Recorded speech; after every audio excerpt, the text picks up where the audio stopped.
The coffee shop hummed with the usual afternoon symphony. Espresso machines hissing, ceramic cups clinking against saucers, the low murmur of conversations blending into a comforting backdrop.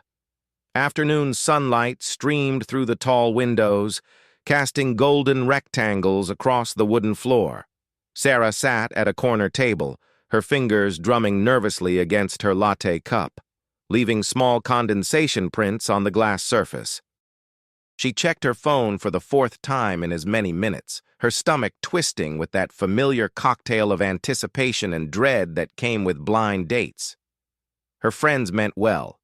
They always did. Emma had been particularly insistent this time, practically begging Sarah to give this one a chance. "He's different," Emma had said with that knowing smile, the one that suggested she was holding back information. "Just trust me on this one. You need to meet him." Sarah had reluctantly agreed, mainly because saying no to Emma was like trying to hold back the tide. Besides, after 3 years of carefully curated dating app disasters and awkward setups, what was one more evening of forced conversation and polite disappointment? At 32, she'd learned to approach these meetings with lowered expectations and an escape plan, a friend who would call with a fake emergency if she texted the code word. The door chimed, and Sarah looked up reflexively, her practiced smile already forming. What she saw made that smile freeze halfway, her breath catching somewhere between her lungs and her throat. Thomas entered the coffee shop with his 7-year-old daughter, Lily, her small hand tucked securely in his. He stood at 4 feet 3 inches tall, his frame compact but well-proportioned, dressed in a button-down shirt and jeans that had clearly been chosen with care. His face carried laugh lines around kind eyes, and his dark hair was neatly combed. But Sarah's brain had stuttered to a halt, stuck on the single fact that her friends had somehow forgotten to mention. Thomas scanned the room, his eyes meeting Sarah's across the space. Recognition flickered there. She'd sent Emma a photo, apparently shared, and he offered a tentative smile. Lily looked up at her father, then toward Sarah, her expression curious and open in the way only children's faces can be. Sarah felt heat rushing to her cheeks, a complicated storm of emotions she couldn't name crashing through her chest. She wasn't prepared for this. Emma hadn't said anything. Why hadn't Emma said anything? Her mind raced with jumbled thoughts. Some she was ashamed to acknowledge even in the privacy of her own head. She'd imagined many scenarios for this meeting, but this hadn't been among them. Thomas approached, Lily skipping slightly beside him, and Sarah found herself frozen in her seat, her hands gripping the coffee cup like a lifeline. She watched them navigate between tables, noticed how Thomas moved with quiet confidence, how other patrons glanced and then looked away, how some faces showed surprise, others curiosity, and a few showed nothing at all, which somehow felt worse. "Sarah?" Thomas's voice was warm, with a slight nervousness that mirrored her own. "I'm Thomas, and this is my daughter, Lily. I hope it's okay that I brought her. My babysitter had a family emergency." Lily waved shyly, her blonde ponytail swinging. "Hi, Daddy says you like books. I like books too, especially ones with dragons." Sarah opened her mouth, but nothing came out. The silence stretched for 3 seconds, then 5, then 10. It was the kind of silence that grows teeth, that devours comfort and leaves awkwardness bleeding in its wake. She saw Thomas's smile falter slightly, saw him straighten his shoulders in a gesture she would later recognize as armor against anticipated rejection. "I'm sorry," Sarah finally managed, her voice coming out strangled and wrong. I didn't." She couldn't finish the sentence because she didn't know how to complete it without revealing thoughts she hated herself for having. Thomas's expression shifted, a door closing behind his eyes. He'd seen this before, the surprise, the discomfort, the scrambling for polite words to cover less polite reactions. He squeezed Lily's hand gently. "It's okay," he said quietly, and the understanding in those two words cut deeper than anger would have. Emma probably should have mentioned. I asked her to, but she thought, well, it doesn't matter what she thought. He glanced down at Lily, whose confusion was beginning to shade toward concern. Come on, sweetheart. Let's go get that hot chocolate somewhere else. But Daddy, you said— I know what I said, honey. Change of plans. Sarah watched them turn to leave, and something cracked open inside her chest. It was the look on Thomas's face, not surprise or hurt, but resignation, the weary acceptance of someone who'd walked this path too many times before. And Lily's small hand in his, trusting and innocent, not yet understanding the cruelty of adult reactions, the judgments made in seconds based on appearances. Wait, Sarah heard herself say, the word tumbling out before her overthinking brain could stop it. Please, don't go. Thomas paused, turning back slowly. His expression was guarded now, protective. I'm sorry, Sarah continued, words coming faster now, tripping over each other. I was completely rude, and I'm so sorry.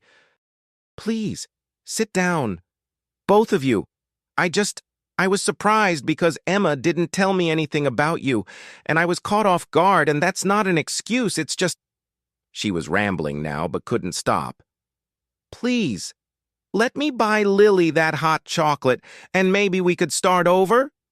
Thomas studied her for a long moment, and Sarah forced herself to hold his gaze, to not look away from whatever judgment she deserved to see there. Finally, he nodded slightly, pulling out a chair for Lily before taking one himself. The conversation that followed was stilted at first, like walking on ice that might crack at any moment.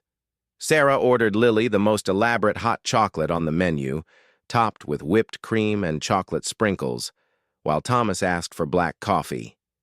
They talked about safe things, the weather, the coffee shop's atmosphere, books that Lily liked. The little girl chattered enthusiastically about a dragon series she was reading, her animation gradually thawing the frozen air around the table. But beneath the surface pleasantries, Sarah couldn't stop replaying her initial reaction, couldn't stop feeling the burn of shame in her gut. She watched Thomas as he talked, really watched him now, saw the gentle way he helped Lily with her hot chocolate, the intelligence in his eyes, the careful consideration behind his words. She noticed how he listened, fully present in a way that was rare in the endless scroll of modern dating. And she saw the shadows there too, the walls built by repeated disappointments, the protective distance he maintained even while being perfectly polite. After 20 minutes, Lily excused herself to the bathroom, carefully counting the tables she'd need to pass to get there and back, a routine she and Thomas had clearly practiced.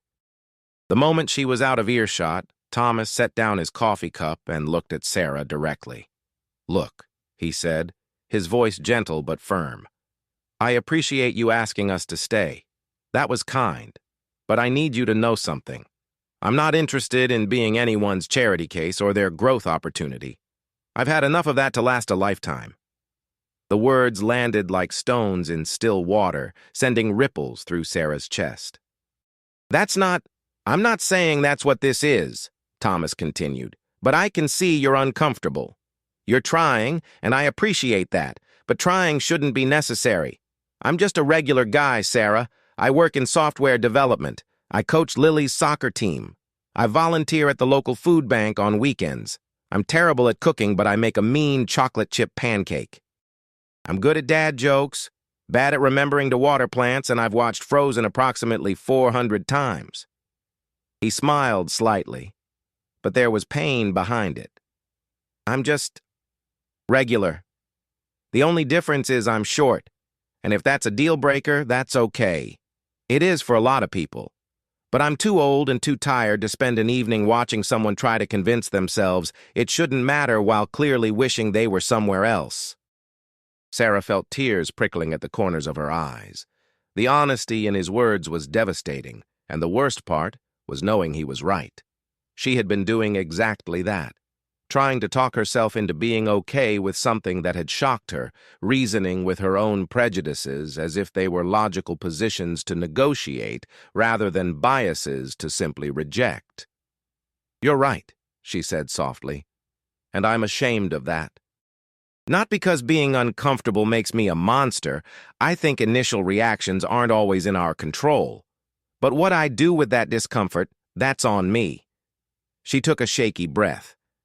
"My first thought when you walked in shouldn't have been about your height.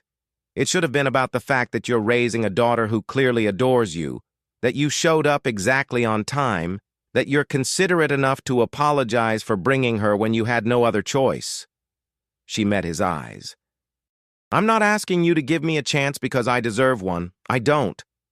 I'm just asking for the opportunity to be better than the person who froze up 15 minutes ago." Thomas studied her for a long moment, something unreadable flickering across his face. Before he could respond, Lily returned, climbing back onto her chair with the serious concentration of a child navigating furniture designed for adults. "Did you know," Lily announced, "that the bathroom has a step stool? That's very nice for little kids. And me." "That is nice," Sarah agreed, grateful for the interruption, for Lily's innocence that didn't require the complicated navigation of adult shame and redemption. The rest of the afternoon passed in a strange space between awkwardness and genuine connection. Thomas told stories about his work, about debugging code at 3 in the morning while Lily slept, about the bizarre logic of 7-year-olds. Lily showed Sarah drawings on Thomas's phone, elaborate crayon renderings of dragons and castles. Sarah found herself laughing, really laughing at Thomas's dry humor, at the way he could turn everyday frustrations into comedy without meanness. But when the check came and they said their goodbyes, polite, friendly, final, Sarah walked to her car knowing she'd never hear from him again, and the hollowness in her chest surprised her with its intensity. That night, lying in her apartment with city lights casting shadows on her ceiling, Sarah couldn't stop thinking about the resignation in Thomas's eyes, the practiced way he'd handled her reaction. How many times had he faced similar moments? How many times had doors closed before he'd even had a chance to step through them? And more uncomfortable still, how many times had she been the person closing those doors, not just with height, but with 1,000 other superficial judgments she made without even noticing? She thought about the men she'd dated recently. James, who'd looked perfect on paper and treated waiters like they were invisible. Derek, who'd spent their entire date talking about his cryptocurrency investments. Michael, who'd been perfectly nice and perfectly boring, ticking every box on her list while making her feel absolutely nothing. And then Thomas, who'd made her laugh, who'd shown up with his daughter because life is messy and plans change, who'd been honest enough to call out her discomfort rather than pretending it didn't exist. Thomas, who she'd almost dismissed in the first 30 seconds of meeting him because of inches and societal programming and her own unexamined assumptions. Over the next few days, Sarah couldn't shake the memory of that afternoon. She found herself noticing things she'd never paid attention to before. How many store counters were just slightly too high for some people to reach comfortably. How often she'd seen parents carrying children on their shoulders through crowds without considering who else might struggle to see. The world was built for people like her, and she'd never questioned it because she'd never had to. She called Emma, who answered with immediate defensiveness. "Before you yell at me," Emma said, "I know I should have told you. Thomas asked me to. But I thought if you knew beforehand, you wouldn't come, and I really wanted you to meet him. He's amazing, Sarah. His wife died 4 years ago, cancer, and he's raised Lily completely on his own. He's one of the best people I know." "You were right not to tell me," Sarah admitted quietly. "If you had, I probably would have made an excuse, and that makes me feel sick about myself. But Emma, you were also wrong. Because he deserved to not walk into a situation where the other person was blindsided. You put him in a position where he had to watch my face do things I'm ashamed of, and you put me in a position where I hurt someone without meaning to." Emma was quiet for a moment. You're right. I was trying to play matchmaker and I didn't think about it from his perspective. I just thought if you two could meet, you'd see how great he is. I did see, Sarah said softly. That's the problem. A week passed. Sarah threw herself into work, accepting extra projects at the marketing firm where she managed campaigns. But at night, her mind wandered back to that coffee shop, to Lily's gap-toothed smile and Thomas's careful kindness. She found herself looking up achondroplasia, reading about the medical reality, the daily challenges, the community and culture she'd never known existed.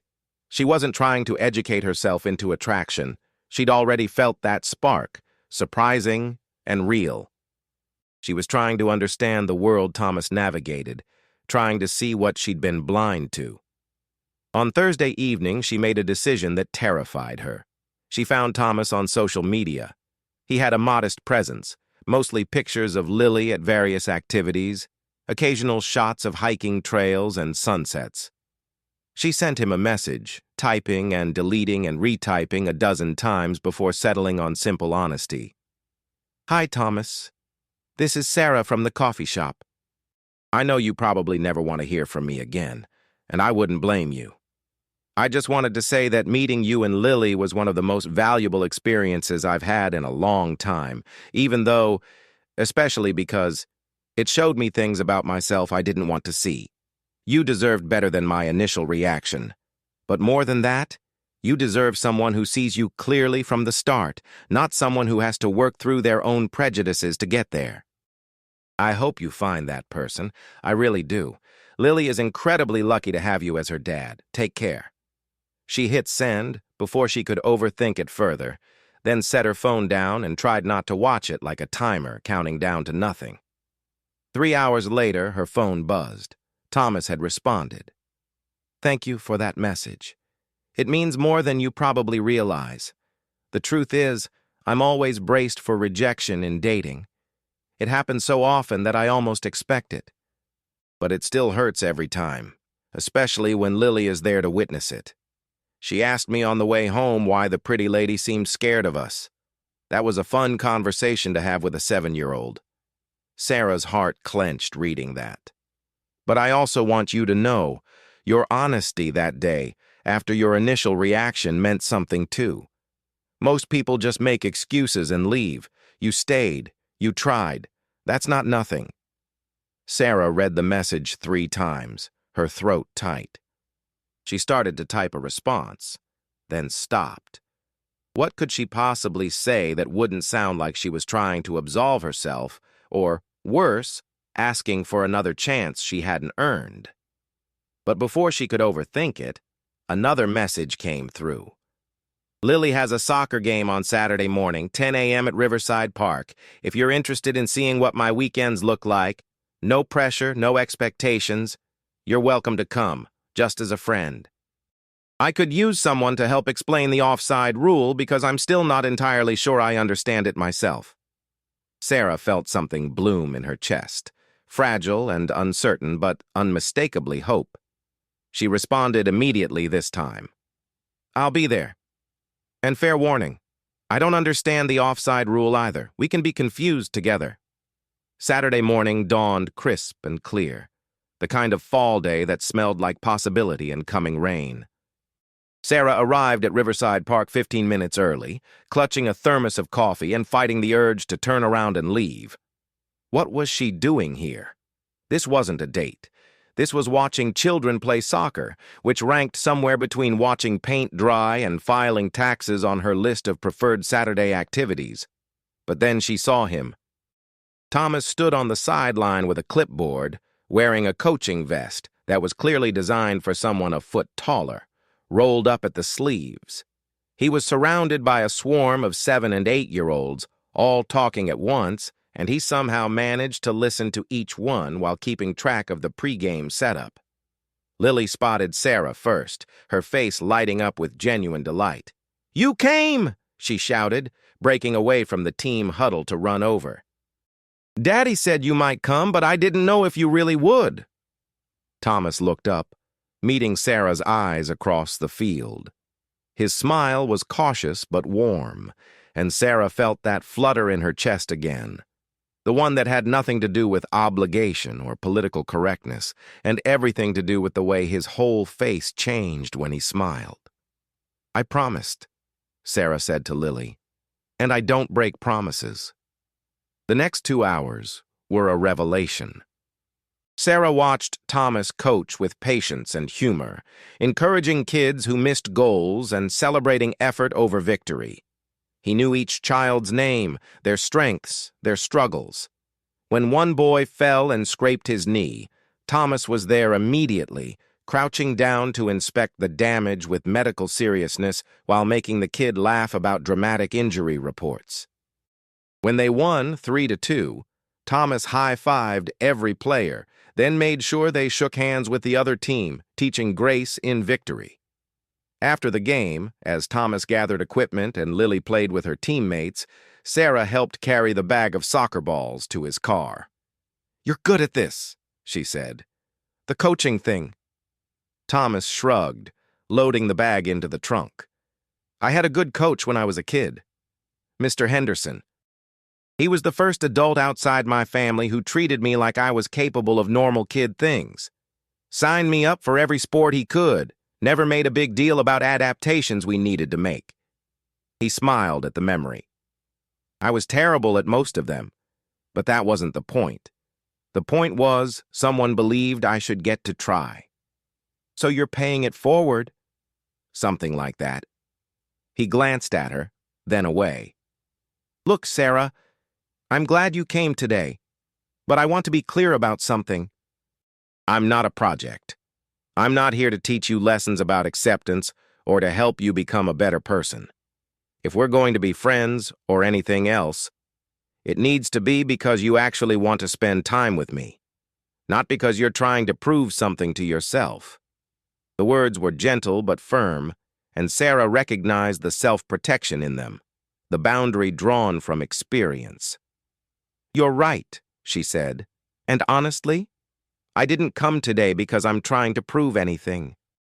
I came because I've been thinking about you for a week and a half, about the conversation we had, about how Lily lights up when she talks about dragons, about that thing you said about being good at dad jokes, and I've been waiting to hear one." She met his eyes. "I came because I wanted to see you again. Not the situation, not the learning opportunity. You." Thomas studied her face for a long moment, and Sarah let him look, let him search for whatever truth he needed to find. Finally, something in his expression softened. "Okay, then. Want to grab lunch? There's a taco place near here that's Lily approved, which is basically a Michelin star in my world." Over fish tacos and Lily's enthusiastic recounting of every single moment of the soccer game, with detailed analysis of which parts were awesome and which parts were super awesome, Sarah found herself genuinely enjoying the company. Thomas was funny in an understated way, quick with observations that caught her off guard and made her laugh. Lily was delightful, all energy and opinions, and that fearless way children have of saying exactly what they think. "Do you have a boyfriend?" Lily asked suddenly, mid-taco. "Lily," Thomas started, but Sarah held up a hand. "It's okay. No, I don't have a boyfriend right now." "Do you want one? Because my dad is single. He's really nice and he makes good pancakes." Sarah felt her face heat up, while Thomas looked like he wanted the floor to swallow him whole. "Lily, sweetheart, we talked about this. But you said she was pretty, and you smiled when you got her message." "Thank you, Lily," Sarah said, fighting a smile. "Those are excellent selling points, and for the record, I think your dad is pretty great too." Thomas met her eyes over Lily's head, and Sarah saw vulnerability there, mixed with hope and fear in equal measure. It was the look of someone who'd been hurt before, who'd learned to protect himself, but who was considering, just considering, the possibility of lowering those walls slightly. They started slowly, carefully. Thomas invited Sarah to Lily's school play, where she watched a 7-year-old dragon deliver monologues with devastating seriousness. Sarah invited them both to an art museum on a rainy Sunday, where Thomas surprised her with an encyclopedic knowledge of Impressionism, while Lily made up elaborate stories about the people in each painting. They fell into a rhythm of weekend activities, always including Lily, building friendship before anything else. Sarah learned about Thomas's work designing accessibility software, about his frustration with a world that treated accommodation as optional luxury rather than basic consideration. She learned about his late wife, Rebecca, who'd been his college sweetheart and whose absence still left hollow spaces in their lives. Thomas talked about her without flinching, teaching Lily to remember her mother with love rather than only grief. And Thomas learned about Sarah, too. About her work in marketing, about her complicated relationship with her mother who always had opinions about Sarah's life choices, about her secret dream of writing a novel she was too scared to start. He listened in a way Sarah wasn't used to, asking questions that showed he was actually paying attention, not just waiting for his turn to talk. 6 weeks into whatever this was, friendship, maybe more, they took Lily to a local fall festival. The air smelled like cinnamon and wood smoke, and the fairgrounds were crowded with families navigating between craft booths and food stalls. Lily wanted to go on every ride, her eyes wide with the specific excitement only October carnivals can generate. At the Ferris wheel, the attendant looked at Thomas, then at Lily, then at the size restrictions posted on the sign. "She needs to be with an adult," the attendant said, addressing Sarah despite Thomas standing right there. "She is with an adult," Thomas said, his voice level but with an edge Sarah had learned to recognize. "Me? I'm her father." The attendant's face reddened.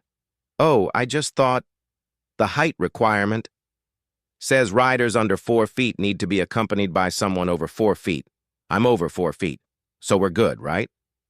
There was a moment of tense silence before the attendant nodded, stepping back to let them through. But Sarah saw how Thomas's jaw tightened, how Lily looked confused and uncertain, picking up on the tension without understanding its source. Later, as they shared kettle corn on a bench while Lily played nearby, Sarah brought it up. "Does that happen a lot? People assuming you can't do parent things?" Thomas was quiet for a moment, watching Lily climb on the playground equipment with other kids. "More than you'd think. People mean well, usually.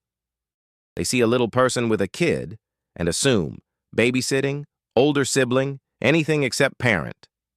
I've had strangers try to find Lily's real parent at playgrounds, teachers who address their concerns to babysitters I don't have instead of to me at pickup. A woman at the grocery store who loudly congratulated me for being such a good helper to my sister." He smiled without humor. "That one was particularly awkward because Lily was right there and she was 4, and she spent the next week worried I was going to tell her I wasn't actually her dad." Sarah felt anger rising in her chest, not at Thomas but for him, for all the casual cruelties people inflicted without thinking. "I'm sorry. That's awful. It is what it is. You develop thick skin or you don't survive." He turned to look at her. "That first day at the coffee shop, when you froze up, that wasn't even in my top 10 worst reactions. I've had people physically recoil. I've had dates realize who they're meeting and leave before sitting down. I've had a woman tell me she thought I was joking when I asked her out, like it was so absurd she couldn't even consider it seriously." He paused. "So yeah, you were surprised. You were uncomfortable. But you stayed. And that actually matters." Sarah didn't know what to say to that. She reached over and took his hand, small and warm in hers, and they sat there while the carnival music played and Lily's laughter rang out across the playground. That night, after they'd dropped Lily off at Thomas's parents' house, the first time Sarah had met them, which came with its own gentle interrogation disguised as friendly conversation, Thomas asked if Sarah wanted to get coffee. "Real coffee," he'd said, "just the two of us." They ended up at the same coffee shop where they'd first met, sitting at the same corner table like some sort of cosmic poetry. The place was quieter now, evening crowd thinned out, soft music playing overhead. "I need to tell you something," Thomas said, turning his coffee cup in circles on the table. "And I'm not entirely sure how to say it." Sarah's heart picked up speed. "Okay. These last few weeks with you they've been really good. Better than good. You've been patient with Lily, which means everything to me. You've shown up, consistently, which is rarer than you'd think. And I find myself looking forward to seeing you in a way that—" He paused, choosing words carefully. "In a way that scares me." "Scares you? Because this," he gestured between them, "whatever this is becoming, it's not simple. It's not just about whether we like each other. It's about whether you can handle what comes with being with someone like me. The stares, the comments, the constant small battles against a world that wasn't designed with me in mind. The reality that some things will always be harder, will require adaptation and flexibility and humor in the face of frustration." He met her eyes. "It's about whether you can handle people judging you for your choice, because some will. Friends, maybe family, strangers who feel entitled to opinions about your life." Sarah absorbed this, understanding the weight of what he was saying.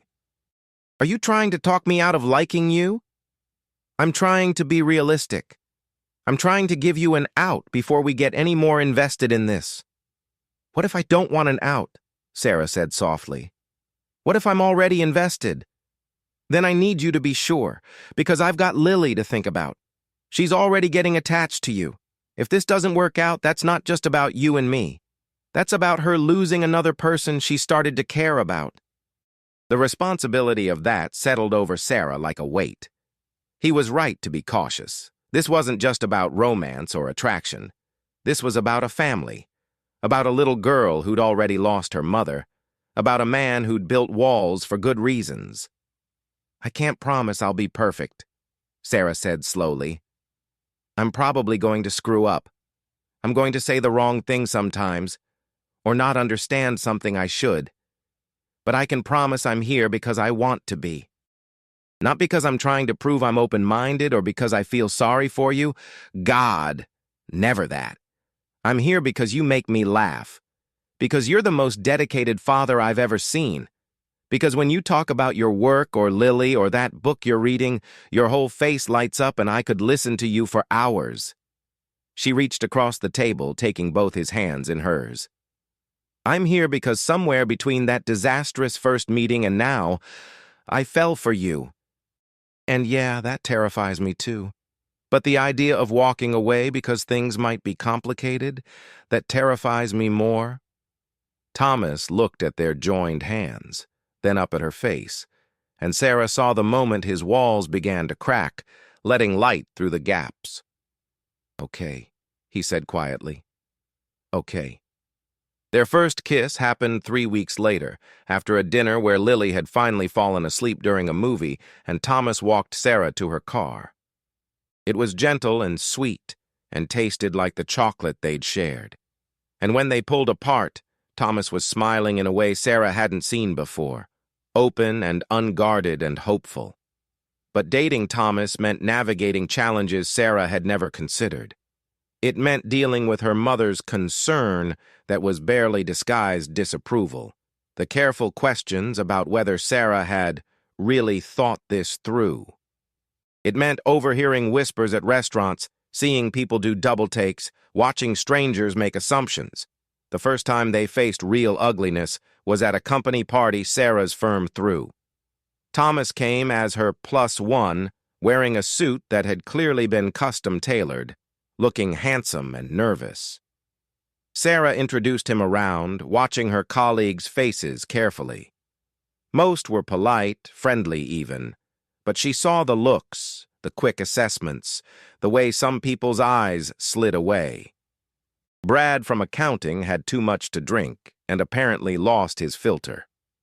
"So how did you two meet?" he asked, voice carrying across the group. "Was it one of those charity things? Like a Wish Foundation or whatever?" The conversation died.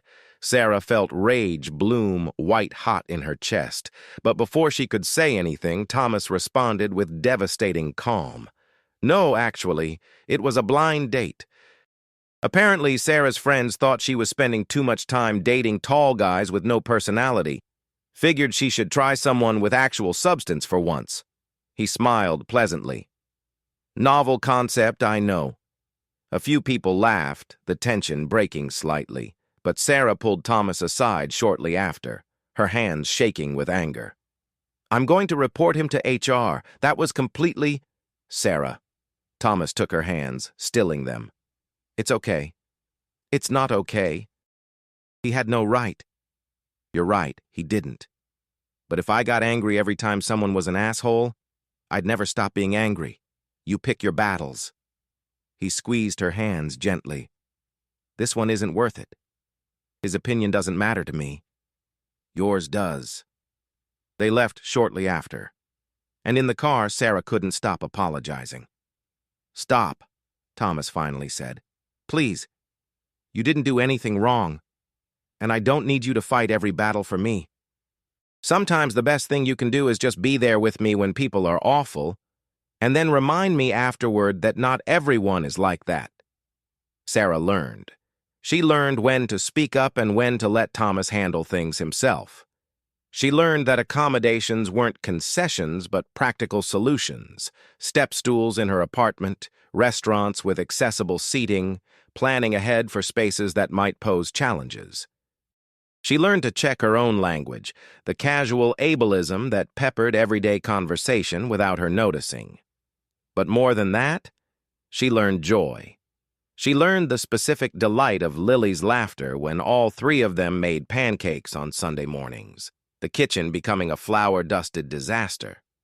She learned Thomas's tells, how he rubbed the back of his neck when he was worried, how his eyes crinkled just before he delivered a particularly bad pun. She learned what it felt like to be part of something real, messy, and complicated, and absolutely worth it. 8 months after that first coffee shop meeting, Thomas invited Sarah over for dinner. Lily helped cook, which meant the pasta was slightly overcooked and the salad was mostly croutons. But the effort was perfect. After Lily went to bed, Thomas and Sarah sat on the couch, her head resting on his shoulder. I've been thinking, Thomas said quietly. Dangerous. He smiled. Lily asked me yesterday when you were going to live with us. Not if, when. Sarah's breath caught. What did you tell her? I told her that was something grown-ups had to talk about. But then I realized I wanted to have that conversation. Not tomorrow, not next week. But someday, maybe someday, soon. He shifted to look at her. I know 8 months isn't that long. I know we're still figuring things out, but I also know that every morning I wake up thinking about you. I know Lily includes you in every story about her future. I know that when I imagine my life moving forward, you're in it. Always. Tears were sliding down Sarah's cheeks now, happy and overwhelmed and certain. I want that too. I want all of it. The pancake mornings and the school plays and the soccer games, the hard conversations and the doctor's appointments and every single ordinary moment in between. Thomas kissed her, soft and sure, and Sarah felt something settle into place in her chest, the sense of finally being exactly where she was meant to be. They moved in together 6 months later, blending lives and routines and family traditions. Sarah's mother came around eventually, won over by Lily's charm and Thomas's patient kindness. There were still hard days, still moments when the world's casual cruelty cut deep. But there were more good days, more moments of ordinary happiness that added up to something extraordinary. 2 years after that first coffee shop meeting, Thomas proposed in the same place where it had all started. Lily was in on it, bouncing with barely contained excitement as Thomas got down on one knee, which, he joked, wasn't as dramatic a distance for him as for most people. Sarah said yes through tears and laughter, and Lily shrieked with joy loud enough to startle every customer in the coffee shop. At their wedding, small and intimate with the people who mattered most, Sarah's best friend Emma gave a toast. "I'm not going to lie," Emma said. "I was terrified to set these two up. I thought maybe I was meddling. Maybe I was making a mistake.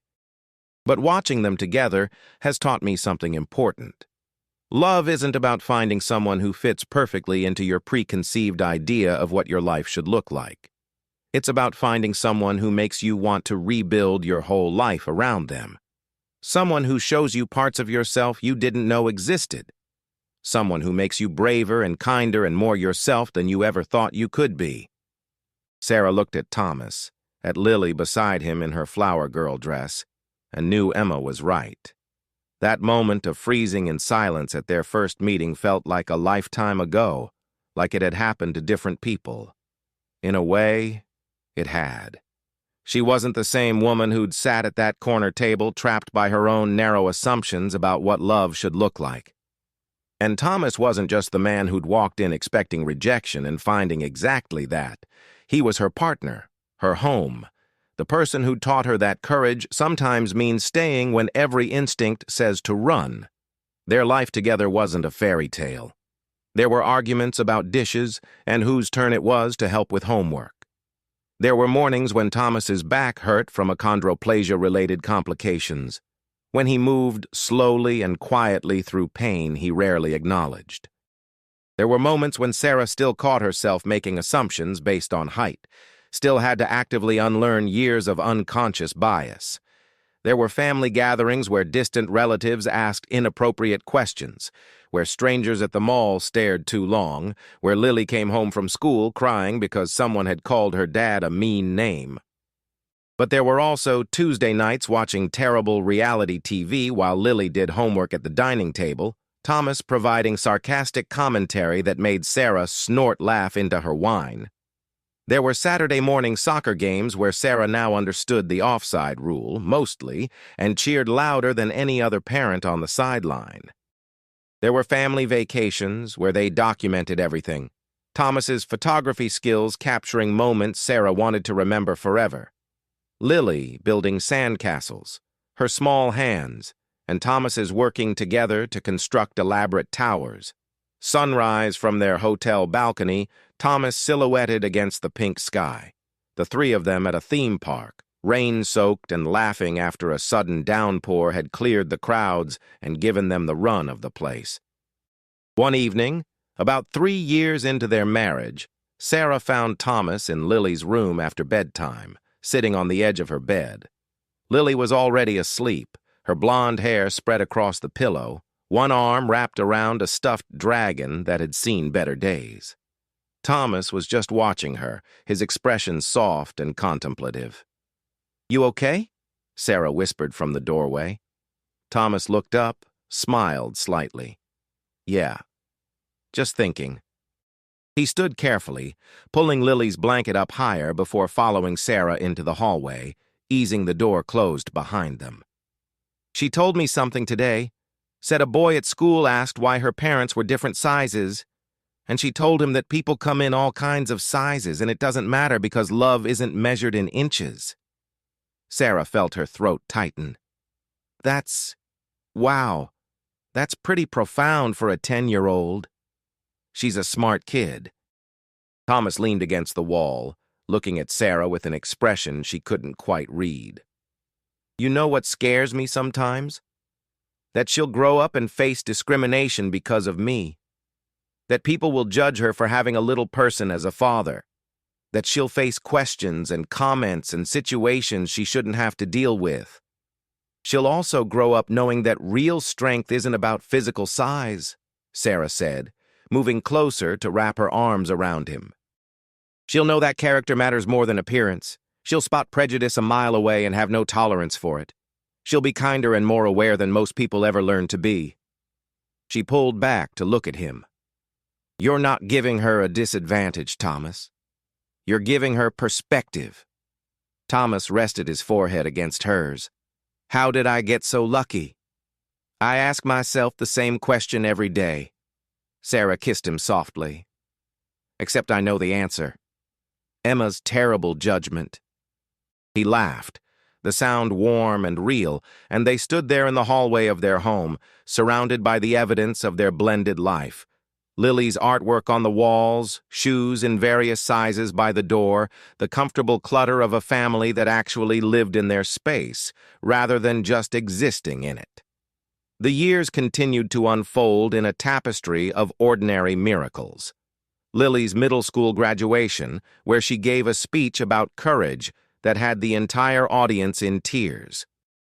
Thomas getting promoted to lead developer at his company, his accessibility software being implemented across multiple platforms, changing lives in ways he'd only dreamed about. Sarah finally finishing her novel, a story about second chances and seeing past surfaces, dedicated to Thomas and Lily, who taught me what bravery really looks like. There were hard seasons, too. Thomas's father passing away, the grief hitting him in waves he tried to hide, until Sarah reminded him that she was there to weather storms with him, not just enjoy sunshine. Sarah's mother's cancer diagnosis, the long months of treatment where Thomas drove her to every appointment, never complaining, holding her hand in waiting rooms while she cried into his shoulder. The pandemic that locked them all at home, turning their house into office school life all at once, testing patience and sanity, but somehow bringing them even closer. And through it all, they learned to navigate the world together. They became advocates, Thomas speaking at conferences about digital accessibility, Sarah using her marketing expertise to help nonprofits supporting people with dwarfism. They joined support groups, made friends with other families navigating similar challenges. They learned to educate without exhausting themselves, to protect their peace while still standing up for what mattered. One afternoon, nearly 5 years after their wedding, Sarah was at the grocery store when she overheard 2 women talking in the next aisle. "Did you see that couple at the coffee shop?" one said. "The woman with the dwarf husband?" Sarah froze, her hand on a box of pasta, listening. "I don't know how she does it," the other woman replied. "I mean, God bless her, but that must be so hard. Like a charity case, you know?" Sarah felt the old anger rise, but this time it was different. This time it wasn't just rage at ignorance, it was fierce, protective love that made her abandon her cart and walk directly around the corner to face the women. "Excuse me," she said, her voice level but carrying steel underneath. "I couldn't help but overhear. That's my husband you're discussing like he's a burden I'm nobly bearing." The women's faces went red. "We didn't mean—" "Let me tell you about my husband," Sarah continued, not raising her voice but not softening it either.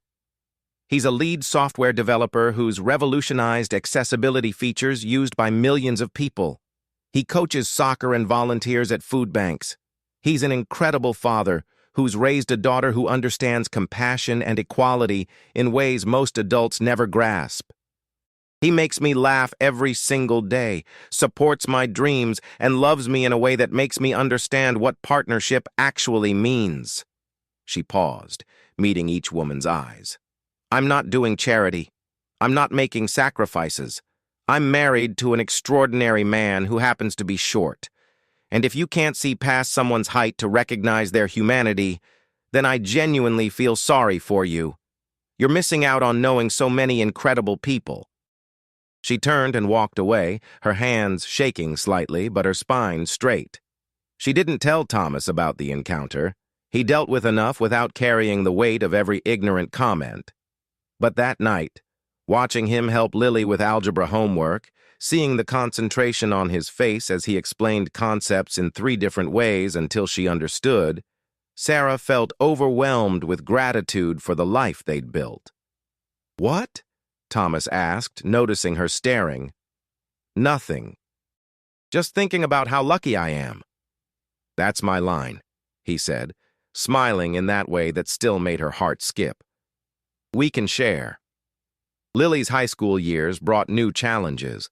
the particular cruelty of teenagers, the navigation of dating and identity with a family that looked different from most. But Lily handled it with grace inherited from her father, shutting down bullies with sharp wit and surrounding herself with friends who valued substance over surface. She brought home a girlfriend her junior year, nervous about the introduction, visibly relaxing when Thomas and Sarah welcomed Mia with the same warmth they'd shown all of Lily's friends. "Did you really think we'd have a problem?" Thomas asked later, after the girls had gone upstairs. "No," Lily admitted, "but some of Mia's family is not great about her being gay.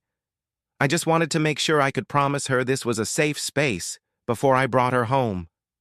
"Always," Sarah said firmly. "This is always a safe space." And it was. They'd built that intentionally, learned from their own journey about the importance of acceptance and understanding. Their home became a gathering place for Lily's friends, the place where kids could be themselves without judgment, where differences were celebrated rather than tolerated. When Lily left for college, studying social work with a focus on disability advocacy because of course she was, the house felt emptier but proud. Thomas and Sarah adapted to being just the two of them again, rediscovering rhythms they'd lost in the chaos of parenting. One evening, sitting on their back porch watching the sunset paint the sky in shades of amber and rose, Thomas took Sarah's hand. "Remember that first day at the coffee shop?" he asked. "How could I forget? I was terrible." "You were human. You had a reaction. But then you chose differently." He squeezed her hand. "That's the thing people don't understand. Love isn't about never having prejudices or never making mistakes. It's about choosing every day to be better than your first instinct. It's about growing and learning and staying even when it's uncomfortable." "You taught me that," Sarah said softly. "You and Lily. You taught me that the life I thought I wanted was so much smaller than the life I actually needed." They sat in comfortable silence as the sky darkened, stars beginning to emerge. Somewhere in the house, Sarah's phone buzzed with a text from Lily, a photo from campus, her arm around Mia, both of them grinning. The caption read, "Thanks for showing me what love is supposed to look like." Sarah showed Thomas the photo, watching his face soften with pride and love. This was their legacy, she realized. Not just the life they'd built together, but the understanding they'd passed on. That worth isn't measured in inches or appearances, that family is built through choice and effort and showing up, that the most profound love often begins in the most unexpected places. Years later, at Lily's wedding to Mia, Sarah stood next to Thomas during the ceremony and remembered that frozen moment in the coffee shop, that instant where her prejudices had been laid bare and she'd had to choose who she wanted to be. She thought about all the moments since, the easy ones and the hard ones, the joyful and the painful, the ordinary and the extraordinary. And she thought about what she would tell that younger version of herself, the one who'd almost let fear and narrow-mindedness cost her everything that mattered. She'd tell her that the best things in life rarely look like you imagined, that love doesn't fit into neat boxes or match the pictures in your head. That courage sometimes looks like staying in your seat when every instinct screams to run, like examining your own biases even when it's uncomfortable, like building a life that doesn't match anyone's expectations except your own. She'd tell her that the man who walked into that coffee shop, kind, patient, carrying the weight of 1,000 rejections but still willing to try, would become her whole world, that his daughter would call her bonus mom and mean it with her whole heart.